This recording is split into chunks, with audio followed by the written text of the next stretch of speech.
be flying through the back of the room and you chasing after him, or he was going to fall through the ceiling and land in your chair and pretend he was you. Ah ha ha. Uh, we Very we funny. had it all planned out. No, Granny had some good ones. he was very understanding. Abby tried to Is he? defend him, but he's very understanding. He's gonna try to keep it down, but it's the playoff games for the Knicks tonight, so he's a bit excited for it. But you know what's going to happen now it's going to be Abby. She'll do it on purpose. And She'll come and stomp right yeah, over me. Yeah, yeah, yeah. That's what siblings do. yeah, that's what they're there for. I wouldn't put it past her. Amen. All right. So, But are we all set now? We're ready to roll? we are already rolling, my friend. So You know what? That's fantastic. I could always count on you, Jack. So, we're going to start off in chapter 12, verse 22 through 26. Um, we were discussing while you were away, just kind of bypassing a lot of those names. We can, if there's anything that stuck out to you guys, feel free to mention that between 1 and 21. But we'll, for just time's sake and just for um, uh, other reasons, we'll go ahead and pick up there. Does anybody want to take on those verses there, those five verses? All right, Granny, why don't you go ahead and start? Right. Nehemiah chapter 12, verse 22 or 21. Of Hilkiah, Hashabiah, of Jedediah, Nathaniel, the Levites in the days of Eliashib, Joiada, and Jonathan, or Johanan, and Jadidua, were recorded chief of the fathers, also the priests, to the reign of Darius the Persian. The sons of Levi, the chief of the fathers, were written in the book of the Chronicles, even until the days of Johanan, the son of Eliashib. And the chief of the Levites, Hashabiah, Sherebiah, and Jeshua, the son of Kadmiel, with their brethren, over against them to praise and to give thanks according to the commandment of David, the man of God. Ward against ward. Mattaniah and Bakbukiah, Obadiah, Meshullam, Talmon, Achikab were porters keeping the ward at the thresholds of the gates. These were in the days of Joachim, the son of Jeshua, the son of Jozadak, and in the days of Nehemiah, the governor of Ezra the priest, the scribe. Usually chime right in, but does anybody have anything that they want to share right off the bat? Obviously, we're focusing on the chief Levi's for this first section here. Um, if there's anybody who has more details, feel free to jump in. Um, we can kind of go I'll from there. jump in, but that's not necessarily anything to do with the chiefs of the Levites. More in verse 26 mentions these are in the days of Jehoiakim, son of Jeshua, the son of Jozadak. It's interesting that Jehoiakim is mentioned here because he is the Davidic. He's in line for the Davidic throne, but he is a very important politically person and a very interesting person to study separately because he shows up in many of the books of the Bible. And I believe in one of the prophets, I feel like it's Hosea, but I don't know for sure. In one of the other prophets, he's specifically, that's not Ezra, he's specifically mentioned by name. God has a special message for him, and it's just a really interesting study if you have time to study him because he is in the Davidic line for the throne, but not allowed to be king for political reasons and stuff. And so, just interesting there. Also, earlier in this in verse 24, it talks about according to the commandment of David, the man of God, ward over against ward. And I think that as Jerusalem is being rebuilt, and especially in this chapter, as they're going on to the dedication of the temple, Solomon dedicated the temple, and they're very much a father to son monarchy of monarchical culture over there. And so for this to all be going on, I think that there's like a lot of questions and a lot of thoughts about David and the kingship and stuff. And so you wonder what the exiles returning might be thinking, especially, concerning the Messiah and things. And by this time, they also have revelation from Daniel about the future Messiah and king and everything. And so imagine, you're in the line of the kings, not able to take your throne, and knowing that, eventually the Messiah is coming to take the throne of David again. It's just an interesting thought. And every time Jehoiakim is like mentioned, if you do like a deep study on him and where he appears in the Bible, it's very fascinating. And the fact that he appears mentioned by name as being here in the land, it's just interesting to me. There was something of note that I noticed when I was going through the notes of my study Bible, particularly about verse 23, where it says the sons of Levi, the chief of the fathers, were written in the book of Chronicles.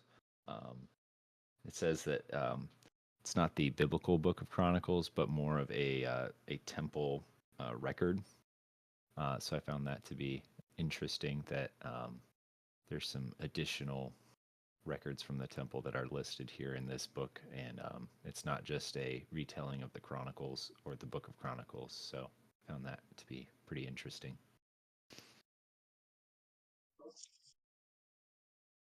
I found verse 25 to be interesting.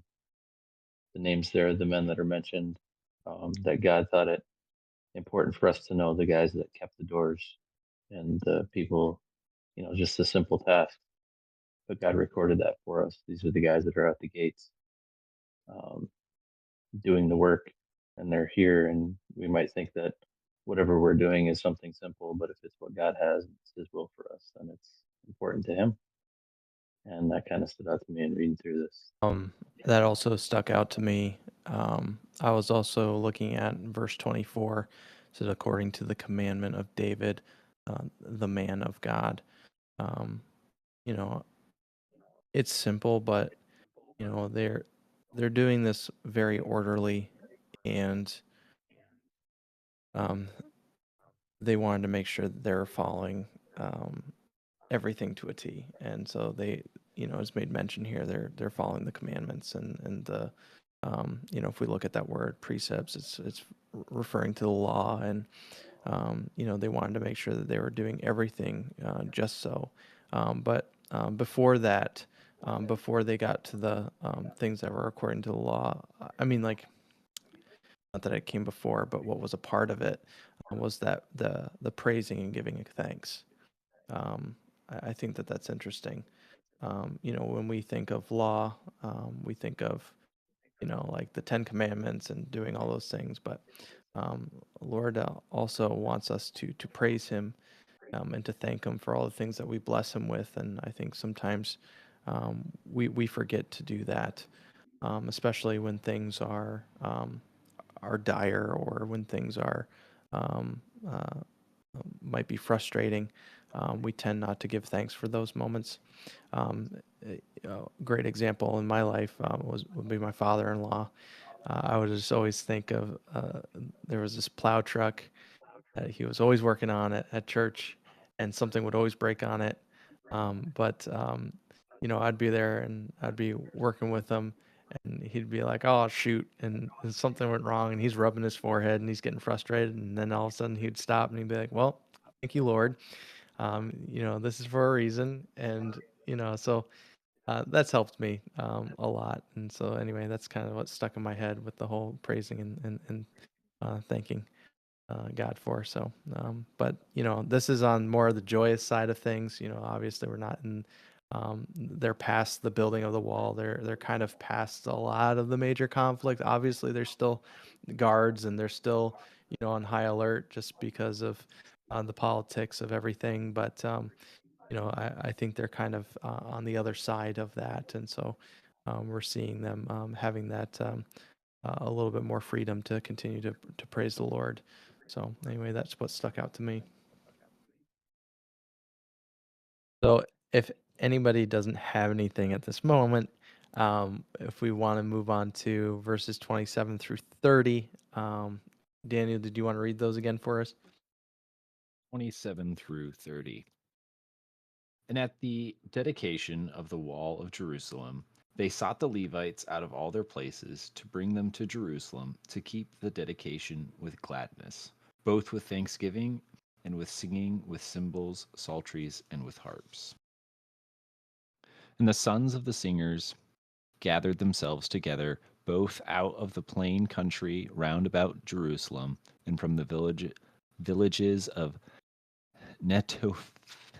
Netophathi, also from the house of Gilgal, and out of the fields of Geba and Asmevath, for the singers had builded them villages round about Jerusalem. And the priests and the Levites purified themselves and purified the people, the gates, and the wall. All right. So obviously, again, focusing on the dedication of the wall, we see the priests and the Levites are purifying themselves. They're purifying the people and the gates. I haven't studied out the custom or the process of what they used to do for that, but I'm sure it was very detailed with what they would use. But does anybody have anything that they want to mention during these first four verses here in regards to that? Not particularly, but I just something that stood out was it looks like that some of the places mentioned are like a full day's walk away from Jerusalem. So to Jerusalem. And part of me wonders if a lot of the songs that they're singing are sometimes like some of the same songs of ascent that we find when people are coming to Jerusalem for like the Passover and things. Just with how far it is and it kind of being, Israelites coming from far away to, the capital city, for a festival. I'm wondering if some of those songs aren't some of the songs of ascent that we find in the Bible. Yeah, on that same note, what really stuck out to me was kind of that same section as far as the Thanksgiving and the singing and the cymbals and the psalmistry and the harps. It reminded me of when I did a study a few months ago on Obed-Edom, and when he was blessed with the opportunity to keep the ark in his home. This was right after they had that mishap with Uzziah, and he touched the ark, died, and then King David pretty much put everything on hold. And while they put everything on hold, Obed-Edom had the opportunity they stored it at his home. And so there's a lot that I could talk about in regards to that situation. But not only was it blessed to stay in his home, but after the fact, Obed-Edom was invited to continue on to care for the ark, and they actually ministered as part of the singing and the harpistry and all that stuff. But there was also doorkeepers for the Ark of the Covenant. So that's what kind of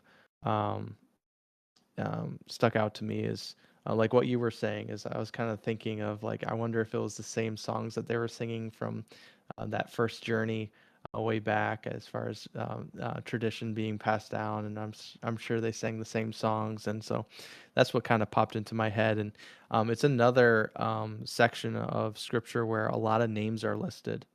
They wanted to recognize everybody that was a part of that party train of when the Ark of the Covenant was going to be going back to the temple. And so you see all these names listed. And so I wish I took the time, but I was kind of curious to see if there was any like family names that continued on serving in this capacity, even though there's several years that have passed on between this. But I just thought it was very interesting, and so that's what kind of popped into my head. Yeah, and with the songs of ascent, I just looked it up because I couldn't remember off the top of my head, but it's Psalm 120 through Psalm 134. And as I'm just perusing them, I think some of them may actually have been written at this time. Because listen to Psalm 126. When the Lord turned again the captivity of Zion, we were like them that dream. Then was our mouth filled with laughter, and our tongue with singing. Then said they among the heathen, the Lord hath done great things for them. The Lord hath done great things for us, whereof we are glad. Turn again our captivity, O Lord, as the streams in the south. They that sow in tears shall reap in joy. He that goeth forth and weepeth, bearing precious seed, shall doubtless come again with rejoicing, bringing his sheaves with him. And so I don't know, but just as I'm perusing, that one particularly stood out. We're returning from captivity, and all the tears we shed in building the wall and the temple, and here we are with this great harvest rejoicing. Something small that just caught my attention is I'm just seeing that they're coming to the close of this huge project where they had the seemingly insurmountable task of rebuilding the walls of Jerusalem, and they have been the Israelites have been so faithful in giving their 100% to build every aspect of this wall and make sure everything is working properly. And then when they moved on to making sure the city would run, they gave their 100% there. They were all in for it. And now they're coming to the finish line. And the fact that they took time to pretty much hunt down all the Levites and drag them back to Jerusalem and be like, you're here. You're going to dedicate the wall. We're finishing this with a bang. It's just pretty awesome to see that from chapter 1 now to chapter 12, they continue to give their 100% in this massive project that God has laid on them. So something small, but just something interesting that jumped out at me. I know I briefly touched on the purification, but as my wheels have been turning, it's been a little bit slow tonight. My hamsters, I haven't fed my hamster well, so I'm a little slow. But I was thinking about the fact that they had to purify themselves, and I think that we almost sometimes forget that when it comes to the way that we worship and the way that we praise our God on like a, you take going to church on Sunday. We have a full day that we dedicate to the Lord, that we go in and we're ready to go in and sing praises to Him. We're ready to worship Him and study His Word. But like how often do we take the time to just ask the Lord to cleanse us, right? Because He's the one who does that purification. We can't do that on our own. And we think about the Lord's Supper. That was also something that popped into my head, where if we're going to partake in that, like we should make sure that we have made things right before God, or we have go before Him and ask for His forgiveness for something that we might be with, confessing our sins. I was thinking about 1 John 1:9. He is faithful and He is just to forgive us of our sins and to cleanse us from all unrighteousness. We have a God who does that for us, and it's very easy to just go in on our own routines and we forget about that.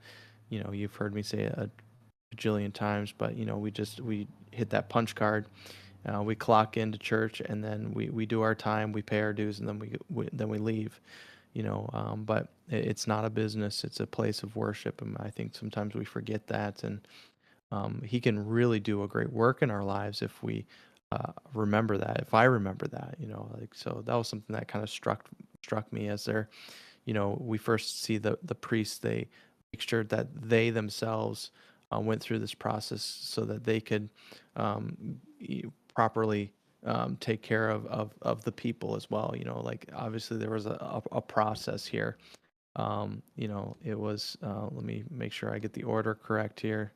But basically, yeah, the priests purified themselves and the Levites, and then they went and purified the people. So again, you know, you think about the leadership in our church, you know, making sure that, um, even if it's something as leading music um, or preaching or pastoring a church, you want to make sure that your heart's right before you start ministering to the people when dealing with something. And but and again, then that ends up trickling down to the gates and the walls. So I just thought that was interesting, and that kind of popped into my head. But anyway, so if anyone doesn't have any other thoughts on that one, we can move on through. We don't have to drag this out, but we have verses 31 through 47. So I guess we'll. Does anybody else want to read, or Daniel, do you want to just finish it off since you started it? Might as well. Then I brought up the princes of Judah upon the wall, and appointed 2 great companies of them that gave thanks, whereof one went on the right hand upon the wall toward the dung gate, and after them went Hoshadiah and half the princes of Judah, and Azariah, Ezra, and Meshullam, Judah, and Benjamin, and Shemaiah, and Jeremiah, and certain of the priests' sons with the trumpets, namely Zechariah, the son of Jonathan, the son of Shemaiah, the son of Mattaniah, the son of Micah, the son of Zachar, the son of Asaph, and his brethren Shemaiah and Azrael, Miliel, Gileal, Mai, Nathaniel, and Judah, Hananiah, with the musical instruments of David the man of God, and Ezra the scribe before them. And at the fountain gate, which was over against them, they went up by the stairs of the city of David, at the going up of the wall, above the house of David, even unto the water gate eastward. And the company of them that gave thanks went over again them, and I after them, and the half of the people upon the wall, from beyond the tower of the furnaces, even unto the broad wall. And from above the gate of Ephraim, and above the old gate, and above the fish gate, and the tower of Hananiel, and the tower of Mea, even unto the sheep gate, and they stood still in the prison gate. So stood the 2 companies of them that gave thanks in the house of God, and I and the half of the rulers with me. And the priest Eliakim, Masael, Minima, Micah, Elonai, Zechariah, and Hananiah, with trumpets, and Messiah, and Shemaiah, and Eleazar, and Uzai, and Jehohanan, and Malchijah, and Eliam, and Azer, and the singers sang loud with Jezreiah, their overseer. Also that day they offered great sacrifices and rejoiced, for God had made them rejoice with great joy. The wives also and the children rejoiced, so that the joy of Jerusalem was heard even afar off.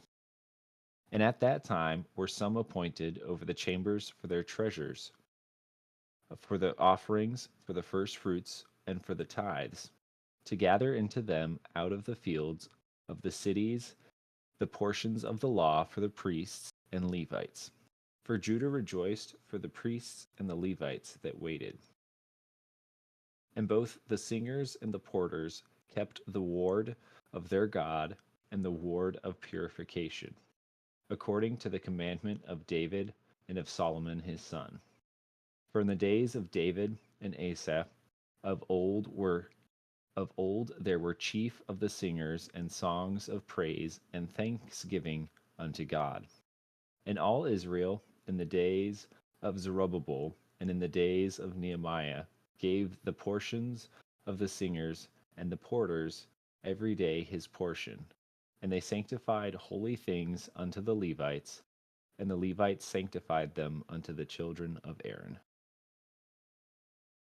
Thank you again. So a little bit more reading, but I think it's really good to see how kind of went through this kind of the procedures for the temple here of what was going to take place, how they were going to operate, those types of things. And obviously, we have more names that were listed of who was assisting here. Does anybody have anything off the bat that they want to share? I do. I think it's funny how early on, the enemies of the building of the wall, uh, when they were mocking the people, said, "Even if a little fox climbs up there, they'll all fall down." And here we have, at least hundreds of people walking around on top of the walls, and it's just funny to me to see how God took their words and were like, "Oh, yeah, so not I'm not going to let it be that way," and causes it to be quite a sturdy wall.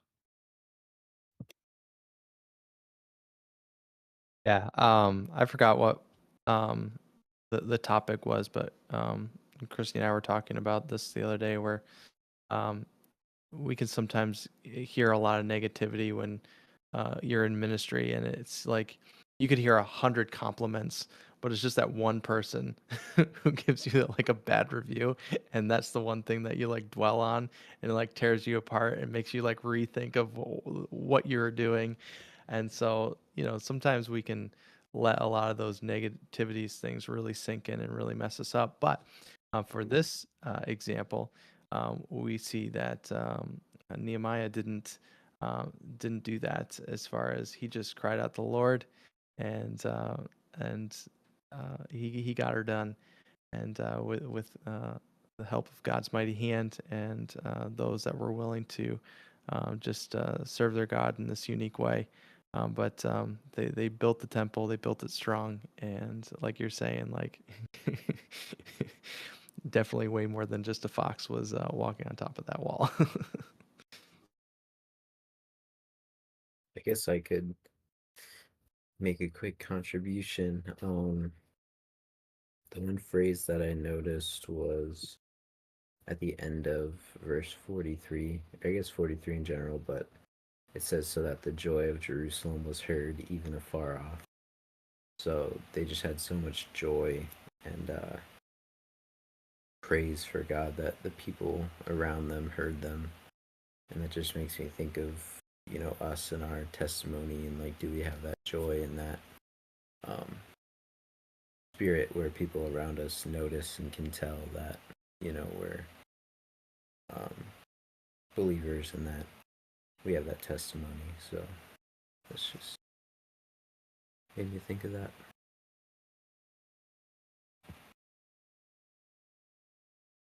I know it's very basic, but as we read through these verses, 46 is another example. For in the days of David and Asaph of old, there were the chiefs of the singers and the songs of praises and thanksgiving unto God. They weren't puffed up, and they didn't be like, "Oh, look at the wall that we built. Look at what we have done." we could have only done this if like because of us. Like it was all because of God, and they knew that. And that's something that we can learn from, even as basic as that sounds. They understood where their strength came from. You go back to chapter 6. God was the one that strengthened their hands. He was the one that was able to see this task come to completion, and it was through these men were willing to do it despite their backgrounds. You know, um, you know, talking about the construction earlier, Dan mentioned. But again, like these weren't skilled craftsmen. I mean, some of them probably knew exactly what they were doing, but there was many people that were working on this wall that did not have these backgrounds. I can't remember the different career paths that some of them chose, but they were definitely not all of them knew how to work with their hands, and so I think it's very great to see how God can use anybody for any task if we're just willing. And sometimes we just have to have a willing heart to um, to participate in His task that's at hand. So I just find that interesting. So, does anybody have anything else? I know we were a little quiet earlier, but I'm sure you guys were looking things over. But if nobody had anything else, we can kind of wrap things up a little bit. But does anybody have anything? No? Okay, that's great.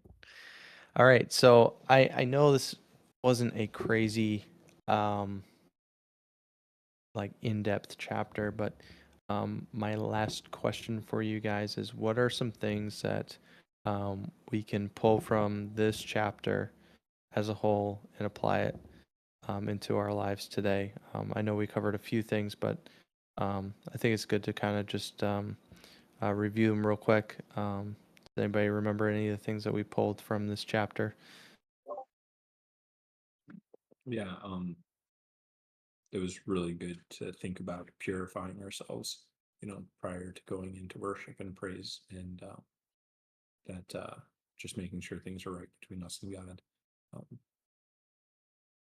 and just keeping that account short.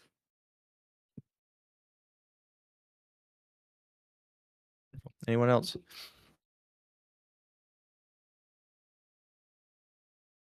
Like was already mentioned that Matt said, make sure our praise is heard. Don't just keep it inside. Have it be known to all the generations around us. Just like Absolutely. they were what God had done in their lives. We got to sing like it's Sunday evening. uh, but praise the Lord. It is good to let our praises be known, and as we're gearing up for our summer here at camp, one of my favorite things is right before they go into chapel. They're clapping their hands and they're singing praises to God, and they let the whole county know that they're doing that. So it brings joy to my heart that there's life that is breathing up here at the camp, and a lot of the townsfolk know it. I had a comment the other day from a gentleman that's from our town here in Northfield, and he said, it was really good to see kids running up there again, and the hill being full again, and so he was just really happy. And this is coming from someone who's not even a believer, so it does, people do take notice of those things. So, just wanted to go over a quick refresher of the book of Nehemiah. It's been a really awesome journey to be able to go through all 13 chapters. We've learned a lot, and just a quick summary of some of the things that we've talked about before. In chapter 1, we learned about who Nehemiah was and what his role was, especially we learn about he's that cupbearer for the king, and we've also learned that he had a very emotional response to the destruction of Jerusalem. And so that kind of triggered him to want to see that restored. And so um, he kind of very humbly went before the king and asked, pretty much permission to go and do that, and that was granted. And so um, we went into way more detail that in our very first um, session together, and it was really kind of neat to kind of get everybody's thoughts on that chapter. But um, next thing that ends up happening is that he starts to bring people in that are willing to work on building the wall around Jerusalem. It's not the same exact size as it was before. It actually, we pulled up maps and we saw that they actually shrunk a little bit in size, and that actually helped them with their timing of completing the wall. They did it in record timing. We have some dates as far as how quickly they were able to construct the wall, but they actually faced a lot of opposition. They had many things that were going against them. They really didn't have um, even proper workers. So kind of everybody was like all chipping in, and so we got to see that uh, how God worked, even with people who didn't have that profession of being a mason. So it was kind of neat to see that people were willing to just help despite their profession. And then kind of looking back through when I say they faced some opposition, there were some men that were giving them a lot of trouble, and even threatening them to a point where they had to have guards on standby as they're building this wall. And so there was a lot of things that were happening during this time. And but what we've really learned is Nehemiah's leadership through all of this. We really learn a lot as far as um, how we can grow as a leader, as a biblical leader, as a godly leader, and how we can attack, you know, maybe just in a secular job, or maybe even um, in the church. There's different roles that we can fulfill that um, I'll back up here. I'm losing track of where I was going with that. But basically, good management all around. And I think that's kind of sums that up.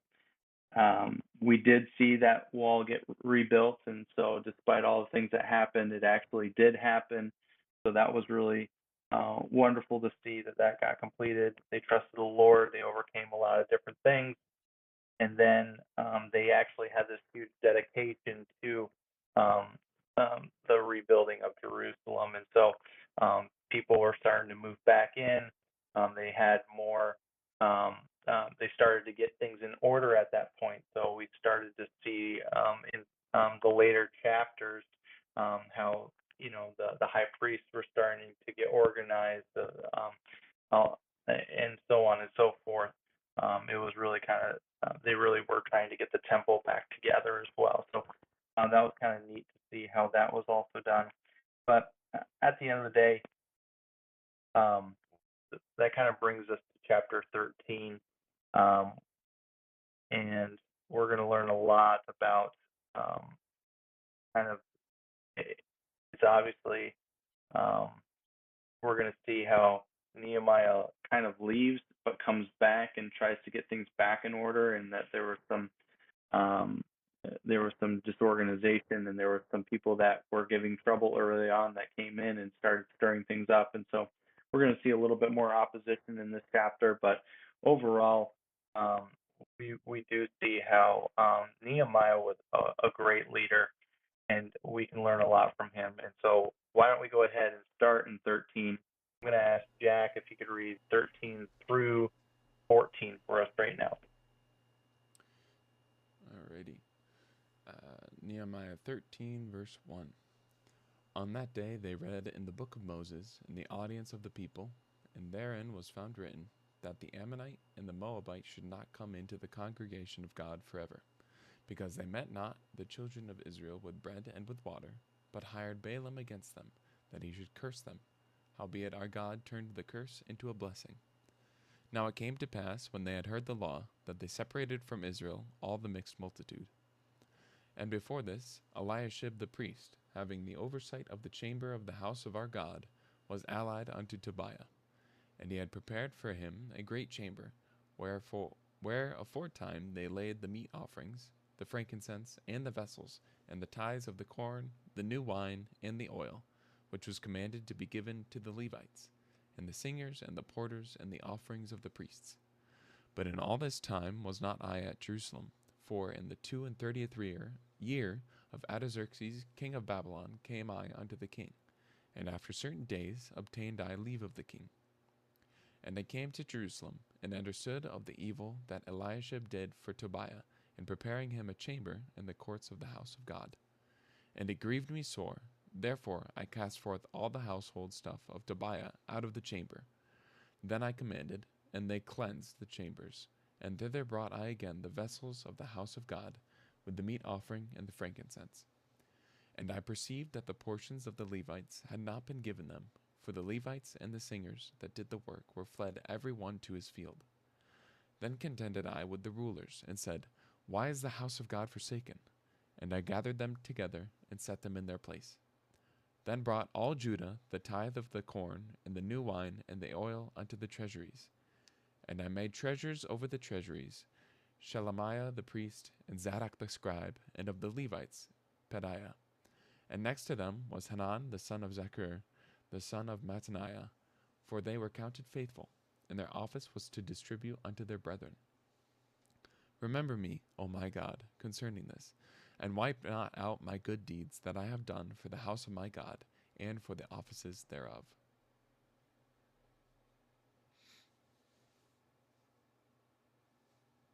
Thank you, Jack. So, first thing that I wanted to touch on is in verse 14, that very last verse that you read. He's praying for remembrance. All throughout the book of Nehemiah, we see Nehemiah himself going before God in prayer for several different things, and I wanted to share with you guys that tonight. He prayed. This is in verse 1, verses 4 through 11. Nehemiah prayed for that there was a need, and he prayed for that God to fulfill that need. In chapter 2, verse 4, he prayed for wisdom and for understanding of how to handle what was taking place. In chapter 4, verses 4 through 5, he prayed for his adversary. He prayed. I don't know why I'm slipping on this word. Basically, he prayed for his adversaries, and in that regard, in 5 verses 19, he prayed for God's reward. In verse 6, in chapter 6, verse 9, he prayed for strength. That's probably one of the most well-known verses in this chapter. He's asking for God to strengthen their hands. And then in 6:14, he prayed for deliverance of the enemies. And then he prayed for God's people in chapter 9, verses 5 through 38. And then obviously that brings us to this chapter, and we actually see this prayer in verse 14, and we're going to see it later on in the end of this chapter of that same prayer of remembrance. And so Nehemiah was a man of prayer. And so I think that's something that we should definitely take note of in our own personal walk, is that he was a godly leader, but before he even made a decision, he always brought it to God in prayer.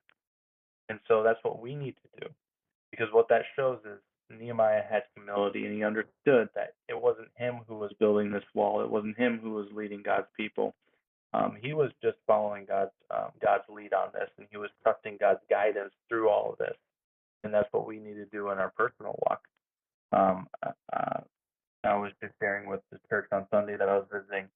Like my family and I have to say that my prayer life could be much better, past couple of weeks, I've just been starting to pray more with them, especially during the mornings, or if we're having a hard time with something, I'll bring the kids around and then we'll just pray real quick. And so having that as our go-to as a family has definitely I've noticed a huge change in our day-to-day with just starting our day out in prayer. So it's a huge thing to take part of. Um, it's in First Thessalonians we read that well-known verse, "Pray without ceasing." We need to be continuing in prayer and not put that to the wayside. So that was the first thing that I wanted to mention. So that very last verse that we read, but we obviously verses 1 through 3, we see that there's a separation of people. I think we also read of this in earlier chapters where they actually it was um, Israel was not to basically mingle with other tribes because they were actually bringing in when they did that, when they married wives of these other tribes, they were bringing in their false gods, their idols, and it was corrupting something that was not supposed to be corrupted. And so we can learn a lot from this just as believers today. We should not be marrying we should not be unequally yoked when we go and choose a spouse. We need to be finding someone who shares our belief, shares that relationship with Christ that we do. Because when you don't do that, it is going to be it's going to be much harder. It's going to be a challenge that is not even I don't want to say it's not worth it, but at the same time, you are putting yourself in a very hard position that you shouldn't have to be putting yourself into. And so that's why we see in the New Testament that we should be very careful of who we are marrying and making sure that they are a believer and that they have a good, solid walk. Because even if it could be two Christians that are married, but someone who is not ready for marriage or someone who is not fruitful in their walk, that could also be just as damaging as well. So again, just making sure that we are holding to that standard. Some people, I was listening to some different commentaries, and they're actually like bashing Israel for following this guideline, which I didn't really agree with. I it was like they were like, it was an old law and it actually caused problems. And what about Ruth and all this other stuff? But those were some unique circumstances. God, even when we do something wrong, so like you had Ruth, for example, right? She was the daughter-in-law of Naomi. That was something that God allowed something good to happen out of something that shouldn't have happened, right? So um, just because that was one circumstance that God allowed that to be the blessing during that, even when they shouldn't have married outside of the tribe of Israel. So anyway, I didn't really necessarily agree with that statement, but sometimes we just need to understand that we need to uphold these standards, and that's not necessarily a bad thing. I think that's something that we can learn from. Now, moving on to 4 through 6, Elijah. Before Yeah, go before you ahead. hop on to the next section, I had a comment on those first three, if that's all Go right. ahead. Oh, you're fine. So it's not just the spouses that we could focus on for that, where it would be an Israelite and a foreign woman or wife or husband or whatever the pairing there is, or in our time, a believer and unbeliever. You could also look at how it would affect their children. You've got a good influence and a bad influence. Just by sheer virtue of human nature, the children are going to lean towards that bad influence, no matter what you do. That's just how being human and being sinful works. So it's not just looking at how you'd be unequally yoked. That is an important part, but it's also how it would affect the children that would come from that relationship too. And I'm sure that was a very large part of why they needed to remain separated as well. Yeah, I mean, you're exactly right, Jack. It's looking at the full picture. You know, the church that I was just visiting at, I know the pastor there pretty well, Pastor Nate Delavan. He's about to go on into a parenting training session over the next month with their church. And so every Tuesday night they're going out and they're having specific devotions that are focused on parenting. And so, yeah, it's a trickle down effect. God has written out this wonderful book for us, this manual that we could follow to a T. And really, it is to kind of these things that we might think is not necessarily important. These things help protect what God has orchestrated for the family, right? And so when we go and we start reading through like really wonderful books that really help us um, kind of mold and shape our family, we see a lot of great scripture that we can pull out of Timothy and even Ephesians as well. And they help us understand what a family has been designed to be.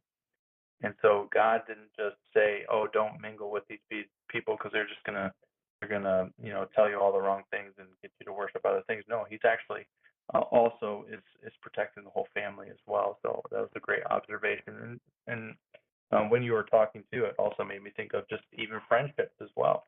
You know, it doesn't necessarily have to be a spouse, doesn't necessarily have to be children, but it could just be unfruitful relationships, people that you shouldn't be fellowshipping with because they're not going to be giving you godly advice. You know, I've heard and witnessed a lot of people who give bad marriage advice who are not believers, and these people are actually listening to them because they're close friends and they are in their inner circle, and so they value their input, and so now you have this problem of you value this person and their input, but they're giving you advice that should not be given, and so it's a dangerous road that we tread when we're hanging around the wrong crowd. That was just a generalization there, but I think we get the point. But yeah, I mean, if you wanted to go down that road as far as God's structure of family, this is another means to protect that of what God's designed.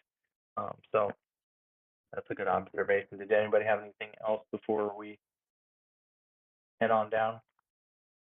All right, I'm going to move right into 4 through 6. Elisha, I'm not going to say it, Jack. I'm going to get it wrong. Anyway, Eliashib.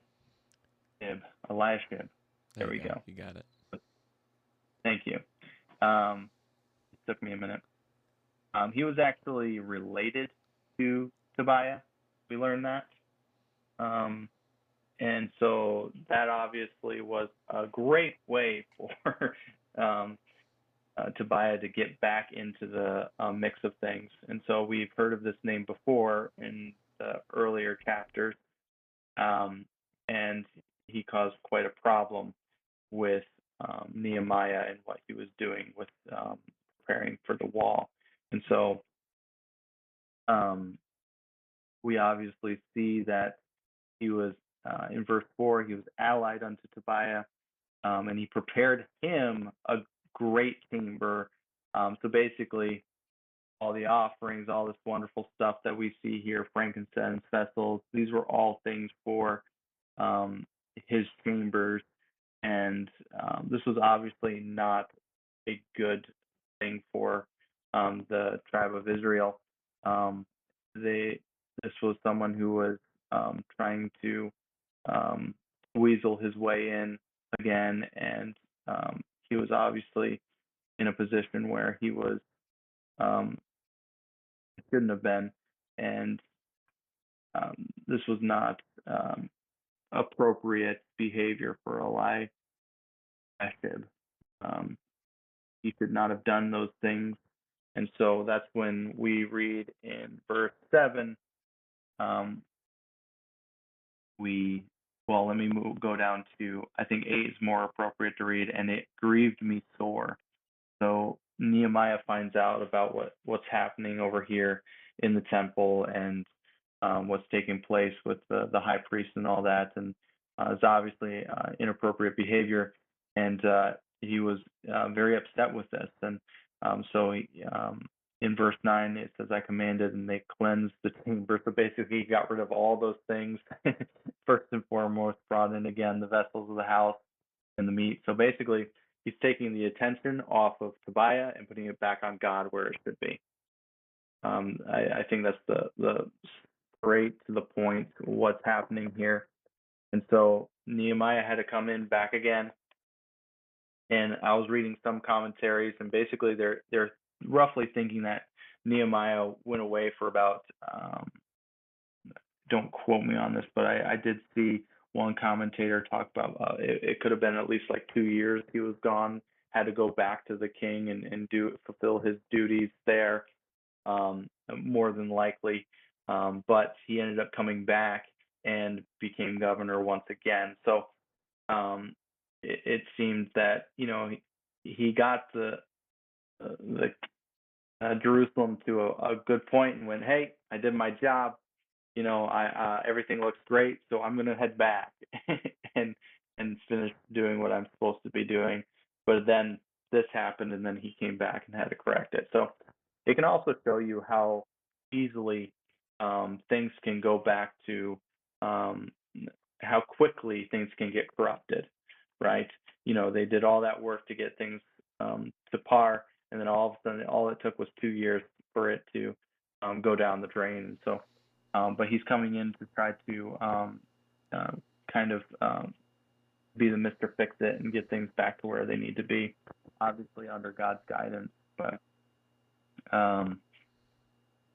so we already covered verse 14 about the prayer. But does anybody have any other comments to make? Yeah, on that kind of the section, verse 4 to 9, but mostly just talking about how it's almost kind of hesitate to say it, but this is the word that comes to mind. It's almost comforting in a way to see these things happen, because we know that even though Nehemiah, after we've learned all that we have about him, was such a strong in God and strong in his walk, such a strong man, and the work that he did seemed to go so, well, I won't say smoothly, but according to plan, he still runs into issues of things creeping back in. And we deal with that same thing nowadays. It's a constant battle to keep things on the up and up and not to let them be dragged down by outside forces. So even though Nehemiah had to head back to the king for 2 years or however long it may be, he still felt the need to come back and be like, okay, let's get things right back on track, even though they fell off. So it's almost a comfort to know that a man as great as Nehemiah still had to do maintenance on the works that were being done. And it's a reminder that we need to do maintenance nowadays too, in our church, in our lives. It's just interesting to see. Yeah, and it's so important, I think, for us to understand from not just a ministry, you can even talk about this from a business perspective, is that we should have good godly leaders that are in charge. Men that understand that how to lead, where their authority comes from God, and how to delegate and how to be respectful and how you handle things. And so there's so many things that we pulled from earlier. I won't waste too much time talking about Nehemiah's leadership capabilities, but I would say that the only thing that he probably wouldn't have left if he didn't think that it was in good hands. Um, so, having this happen, I can definitely see why he would be upset and wanted to come back and make it right. I don't think that we're seeing micromanaging happen here. He's obviously not a micromanager, and we definitely understand that there's a lot of consequences of that type of behavior. It's more controlling, It more authoritative. it could also be that But he was required to head back too. Like he wanted to stay correct, longer, and then the king was like, "Hey, I need you back for a bit. You can't be gone that long." correct. So, but And we're I not think that we given forget info. that. Right, we're not given that info, but I think that we forget under that this is still underneath um, um, uh, Persian Artaxerxes. rule. Yeah. Yeah, Xerxes. So I have this. This is kind of just the time periods, but this was back in 538 BC. That's when it was underneath Cyrus. That was the kind of the start to all this. He was the one who was the libertarian, the like everybody should have freedom to worship whatever gods, and that kind of started this whole um, like um, it was the gate opening for the Israelites to move back into Jerusalem and be able to worship God freely. And then Artaxerxes comes back onto the scene about a little less than 100 years later, and then he had that reign during Ezra and Nehemiah that we see. So um, that's kind of neat how that all transpired. But during the Persian rule, um, they still had to abide by them. You know what I mean? And I think that we even forget that sometimes with how Rome still had control over Jerusalem during the time of Jesus. And so it's very interesting how this all transpires and all the different parts that are in play here. So we truly don't know why he had to leave, but he left, but eventually came back, and so got things back into order. Why don't we go ahead and pick up with 15 through 31? Want me to read all the way through? Sure thing. Okie dokie. Starting in verse 15. In those days saw I in Judah some treading wine presses on the Sabbath, and bringing in sheaves, and lading asses, as also wine, grapes, and figs, and all manner of burdens, which they brought into Jerusalem on the Sabbath day. And I testified against them in the day wherein they sold victuals. There dwelt men of Tyre also therein, which brought fish and all manner of ware, and sold on the Sabbath unto the children of Judah, and in Jerusalem. Then I contended with the nobles of Judah, and said unto them, What evil thing is this that ye do, and profane the Sabbath day? Did not your fathers thus, and did not our God bring all this evil upon us, and upon this city? Yet ye bring more wrath upon Israel by profaning the Sabbath. And it came to pass that when the gates of Jerusalem began to be dark before the Sabbath, I commanded that the gates should be shut, and charged that they should not be opened till after the Sabbath. And some of my servants set I at the gates, that there should no burden be brought in on the Sabbath day. So the merchants and sellers of all kind of ware lodged without Jerusalem once or twice.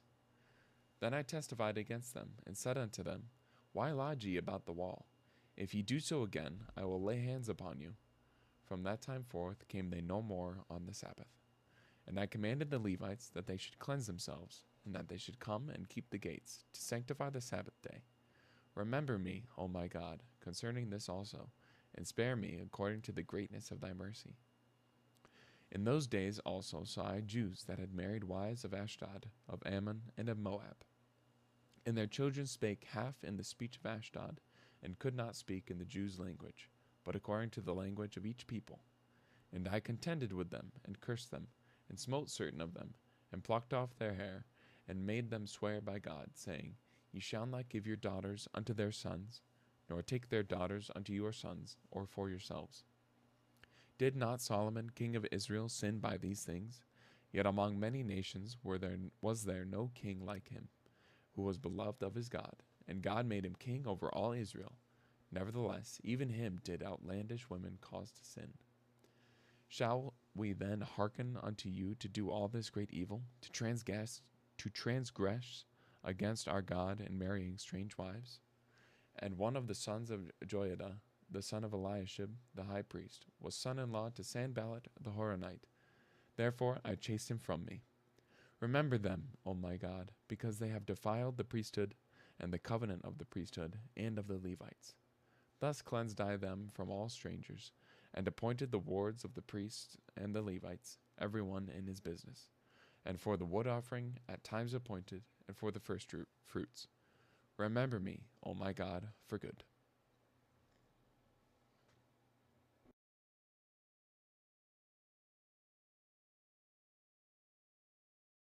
Thank you, Jack.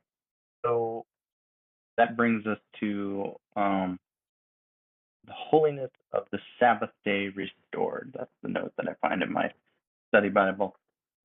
So we're seeing how he's bringing things back into the Sabbath and restoring that and making that a holy day, a day of rest, a day that focuses on the Lord. And so what I find interesting with this is they were obviously not holding to the standard um, that were accustomed, um, and that was obviously something that needed to be corrected. You know, we should be keeping the Sabbath day holy. I know that obviously um, we are in the this is in Old Testament times that we're not, you know, we don't have a temple that we go and we don't have sacrifices that we make like they did back in the day. But at the same time, we should have that same sort of respect of when we go and gather together as believers and we worship our God, when we sing praises to Him, when we pray to Him. Every single time we have tried to make contact with our Heavenly Father, we should do it with the utmost respect. And that was something that I kind of took from this is, um, you know, and we've mentioned this probably 100 times because of going through this Bible study, but it is so easy for us to just get into a routine and not really give God the proper respect that He deserves. And I'm not just talking about church. You know, this I think this goes beyond um, just congregational worship. I think this is even goes to our personal lives that we can have such a quick on-off switch for when we act and how we display ourselves in church to when we're home and we're in our comfortable environment. You know, I think that's just as disrespectful if we're not giving God the proper, um, um, you know, respect and how we dress and how we behave and how we talk and how we uphold ourselves. And so that was something that kind of hit home for me a little bit was just, you know, I should be doing everything that I can to reflect Christ in all that I do. So,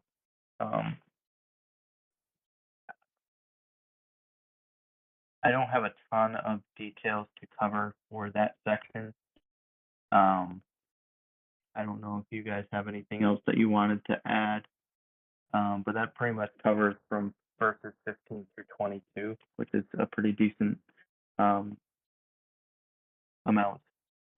But yeah, basically there was some issue with restoring. They wanted to restore um, uh, the sanctity of the Sabbath, if I can put it that way. Yeah, it just seemed like Nehemiah went around and he kind of cleaned house this time around and really made it known the intentions that he had for the Sabbath, and then in the next section, the intermarrying among the other nations, just how he really was wanting the nation to uphold the laws that their forefathers agreed to back in Exodus. So that was kind of the impression that I got. Yeah, I took time and actually read that section of scripture, and what he was really trying to do is hit home to them, like, hey, remember what happened here. Like, remember how angry God was, and this is, we're making the same mistake here. Let's not do this. So again, they're like, I think it's very easy to fall into this trap because now you're dealing with personal relationships. You know, how dare you say who I can or cannot, get married to, or how dare you pick and choose my friends. I can do and see whoever I want. Like, so you can have that kind of attitude, and maybe that might not have been the case for every person, but sometimes it could have been something subtle, and that they found themselves in, like Jack was mentioning earlier. You know, they could have had parents or grandparents that were of mixed relationships, if I can use that term here, and so this was just something that they were already used to. And so now as a child, you're like, well, this is just normal for me anyway. So, this is what my parents did. So why can't I marry so and so? So that could have been an issue as well. But these things, they trickle down. And so it's very important to try to handle these things swiftly. I did find it interesting. They talked a lot about the language barrier that was also taking place here, as far as different, it wasn't so much a barrier, but it talks about the different languages that they were speaking. And so the speech of Ashdod, this is something that popped up in my study Bible, and it basically, some suggested that it was more than likely like an Aramaic that they were speaking, or something that was closely related to Hebrew, something that basically it was a common language that was spoke. So during like trades and stuff like that. So it wasn't that's what I think they're referring to. I can't remember what verse. Oh, there it is. I think it's in verse 24. It talks about their different languages. So that was kind of interesting to hear about. I don't really have that problem having to worry about speaking other languages and dealing with that too much. I got the one. That's all I can speak, so I'm good. Anyway, so yeah, I think that covers most of that. And then we get down to verse 29. And this is go ahead. Real quick, sorry, I wasn't sure why I could interject this. No, you're fine. Wasn't sure. Back on the Sabbath section, I just thought it was interesting that Nehemiah didn't really, at least from what we see in that section, he didn't really punish anyone for not keeping the Sabbath separate. He just manufactured it so that it couldn't be disrespected anymore by closing the gates. Right. I just found that interesting that he didn't outright be like, you're wrong and you're gonna suffer the consequences. He's just like, you just can't anymore. Too bad, so sad. Go camp somewhere else, I guess. So it was just interesting to see how he handled that a different way. Yeah, and sometimes we don't have to come in with guns blazing and just like get rid of everybody. Sometimes things can just get fixed just by changing a few guidelines and put it into business terms. And so, because you don't always have to, if I back up here for a minute and just come at it from the perspective of running the camp, I don't have to constantly go after the staff for something that they continue to do. Sometimes I can go in the following year and implement a procedure to make things a little bit more easier for everybody. So that way I'm taking a little bit more pressure off of them, but changing it from a different perspective. So things will still change for the better, but it's not so direct and in your face. And sometimes that's what's needed for that situation. So that was a very good observation, Jack. So proud. So I did want to cover his prayer here. He asked God to remember them and what they have accomplished there. Um, and then in 31, he also prays, "Remember me, O God, for good." Um, so he's just asking for remembrance, and I don't think that's necessarily a wrong thing to ask God for. You know, um, there's so many different things that we do in our lives, and there's a lot of times that I feel like we might mess up and feel like, oh man, well, how can God use me when I'm in this state or whatever? But we see Nehemiah. He really did accomplish a lot in a short amount of time for God, and really helped rally the troops, if I want to use that term. And I think that I don't think it's wrong for him to ask God to remember him for the good that he has done. And I think that's an interesting way to kind of close out this this letter, this book of Nehemiah. And what's interesting is that right after this book is written, things go dark for a very long time. And so we don't hear anything else after this book is written for over 400 years. There's complete silence until we get into the New Testament and all that. And so I find that very interesting that we see this was like that big final rally of the troops and get things back up to snuff. And there obviously wasn't anything that was worth recording for 400 years. So something good. He must have done something right if there was nothing to report, because uh, there's all these different books of the Bible up until this point where it's just kind of recording all the things that, like, the Israelites messed up again. They messed up again. They messed up again. And so I feel like, all right, we did something right here. Remember me for the good Lord, and then it's silence for a while. So no news is probably good news, but then we get into New Testament and Christ coming and all that. It's just I find that all interesting. One thing that is noted in my study Bible is that right after we have the Persian empires, we have Alexander the Great that would come in and pretty much decimate the entire region and coming and conquering. And so I find that interesting as well. So a lot happened in these past couple of books between Ezra and Nehemiah. I know we didn't cover Ezra.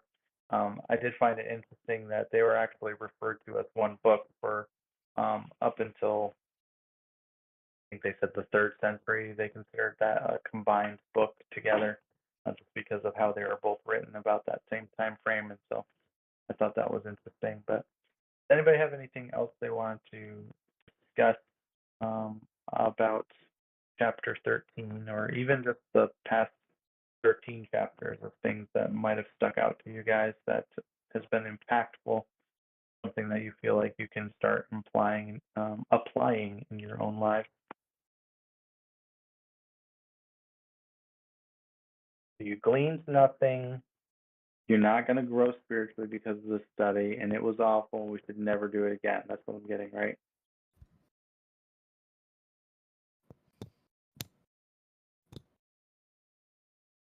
Somewhat. No, I'm just kidding. Can you guys hear me? I switched over to my Yeah. computer. I don't know. All right. Yeah.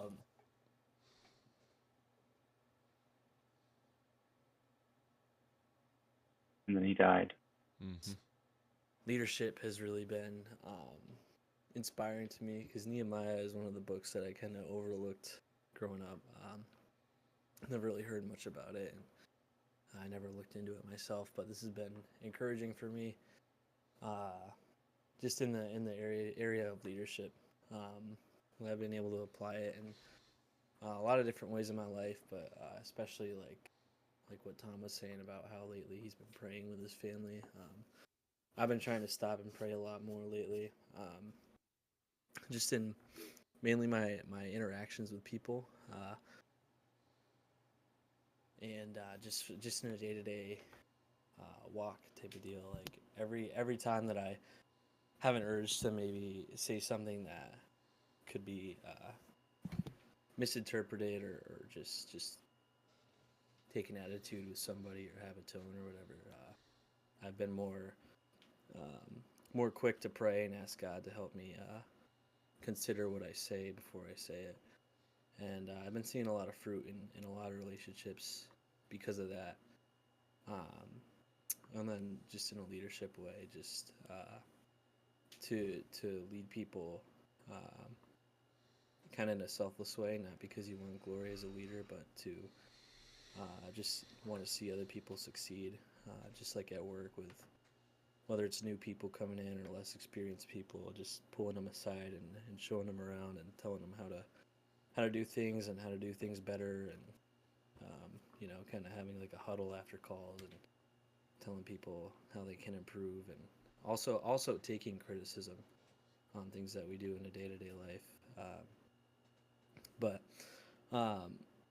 just some kind of random side things that I took to heart from reading through Nehemiah that I thought were good.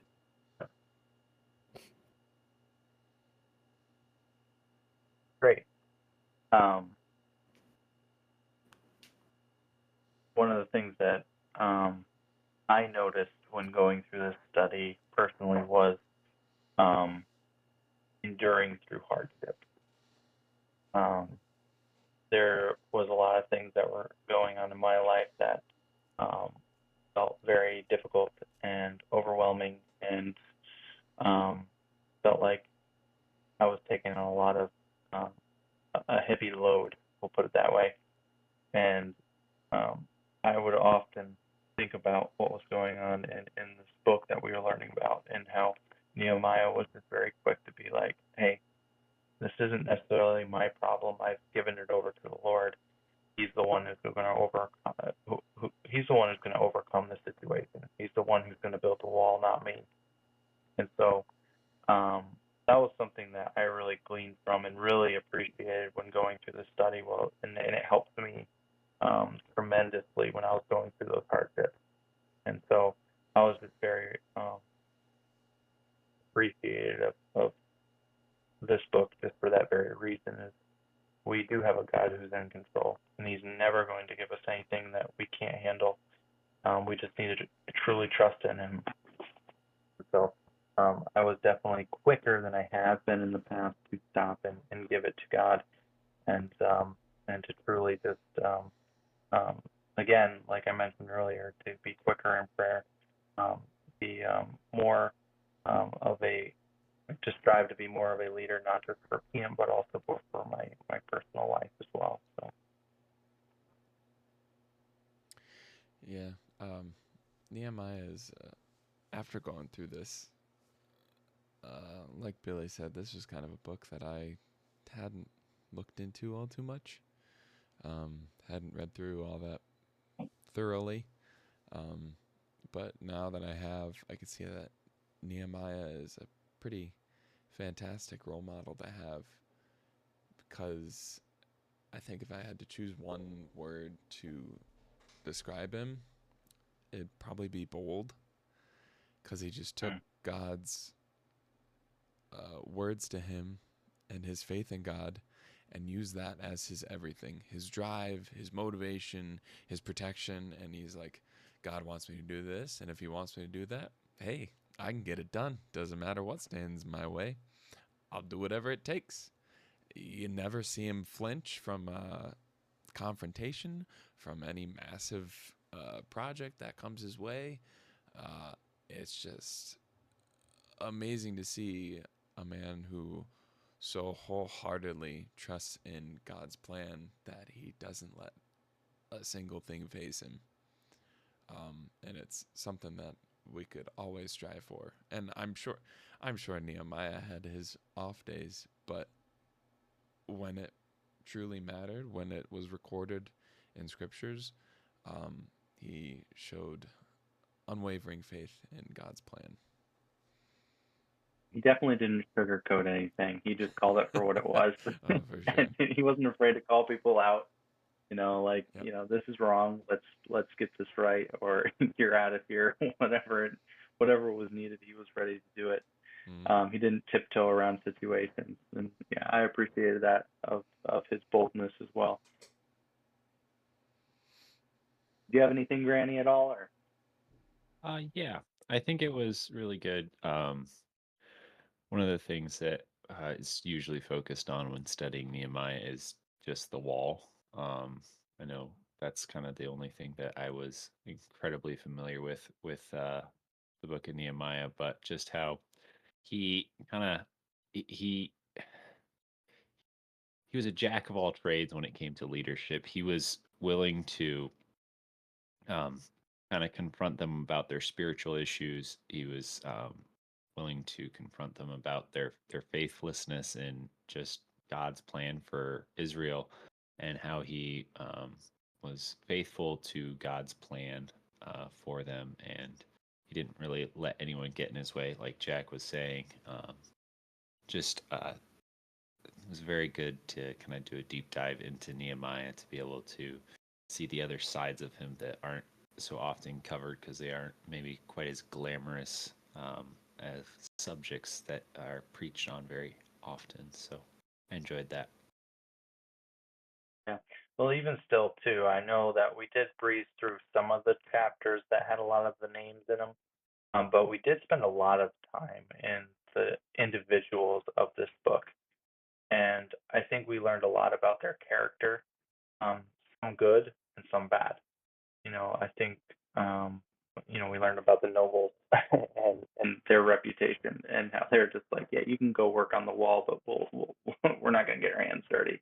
To the men that were faithful and were in almost every aspect of the build, from guarding it to building it, to being in the roll call towards the end of the Levites and the priests and the singers and all that other stuff. Like, it was really cool to see all the men and women that um, all came together, not just Nehemiah, but it was a community, and they got to see something really amazing get accomplished in a short amount of time, and it really brought them all together as a community, as God's people.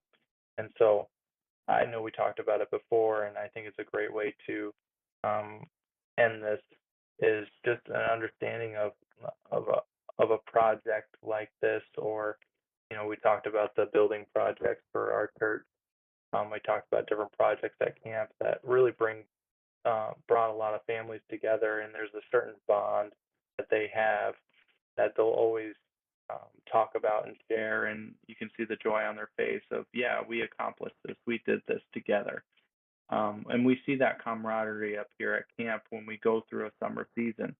When staff all arrive on staff week, everyone's kind of shy. They don't really know everybody, and it's just kind of like you have a little bit of an awkward dance for a couple of days.